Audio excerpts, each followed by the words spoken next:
the return of idolatry after the flood, after the earth swallowed the waters of the flood that drowned from the disbelief of Noah. Peace be upon him. Those who believed with him and survived rose up to build the earth. Everyone on earth at that time was a believer. There was not a single infidel among them. Many years have passed. Parents died, and then sons and sons of sons came. People forgot Noah's commandment, and idolatry returned. The descendants of Noah's people said, "We do not want to forget our fathers, whom Allah saved from the flood." So they made them statues to remind them of them. With the passage of generations, veneration turned into sanctification and then into worship. With Satan's cunning, the statues became gods worshipped without Allah. And the earth is back complaining of darkness again. Send Hud, peace be upon him. Allah sent our master Huds to his people. Hud was from a tribe named Od, and she inhabited an area called Olakov, a vast desert filled with sand and overlooking the sea. Their dwellings were huge tents with very high columns. The people of Od were the greatest people of their time in strength, bodies, height, and intensity. They were giants who boasted about their power, and in their time there was no one to match them.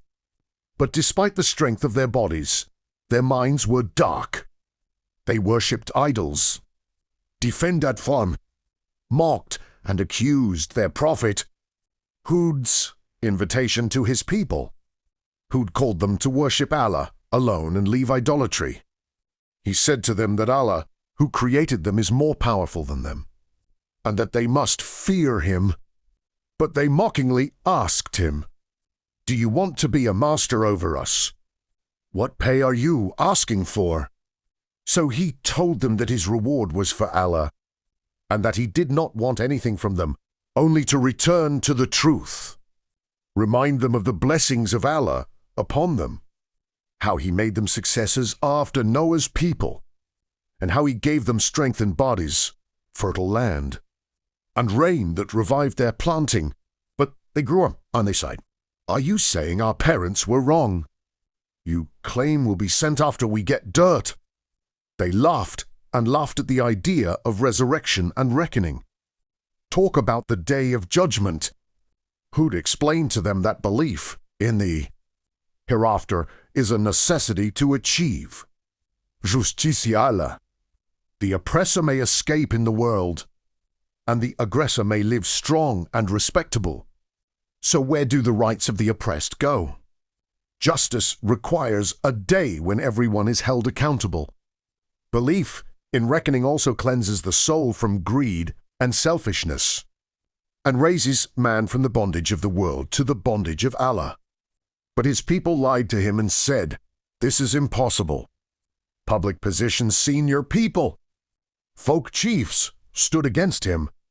They said, "Isn't this a human being like us? He eats as we eat and drinks as we drink. How does Allah choose it without us?" He answered them that Allah sent him as a mercy to them, and that the destruction of them is not far away. They said, "Who will destroy us?" He said, "Allah." They said, "Our gods will save us." So tell them that these gods do neither good nor harm. Last challenge. They accused him of foolishness and madness, and said their gods were angry at him. So he declared his innocence from them and their gods, and entrusted himself with Allah alone, and challenged them to do what they could. He said that he reached the message, and if they were offered, Allah would replace them with other people. And that was an ultimatum, beginning of torment. The drought began to hit the ground. The rain stopped, the trees yellowed, and the planting died. His people came to him asking him what caused the drought.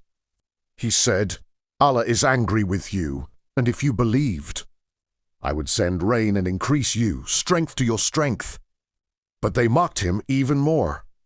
The destructive wind And on the day a great cloud appeared in the sky, and they rejoiced and said, "This is rain." But the atmosphere suddenly changed. The heat turned to bitter cold, and high winds started blowing. The wind was uprooting tents, tearing clothes apart, destroying everything she was going through. It lasted 7 nights and 8 days straight. It hardly touches anything except to make him a goner, until they became empty palm poles, lifeless. Then the wind stopped, and the mighty titans perished. Hud and those with him survived. Thus was the end of the people of Hud, no matter how powerful and tyrannical they were. This is a year of life. Strength without faith does not save its owner, and arrogance on Allah ends with destruction.